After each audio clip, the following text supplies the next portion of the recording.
until 8 p.m. At 6:23 p.m., strong thunderstorms were located along a line extending from 15 nautical miles west of Cleveland to 19 nautical miles west of Cedar Grove, moving east at 40 knots.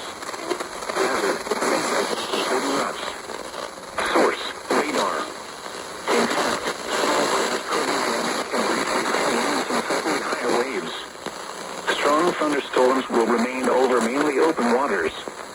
Move to safe harbor immediately as gusty winds and high waves are expected.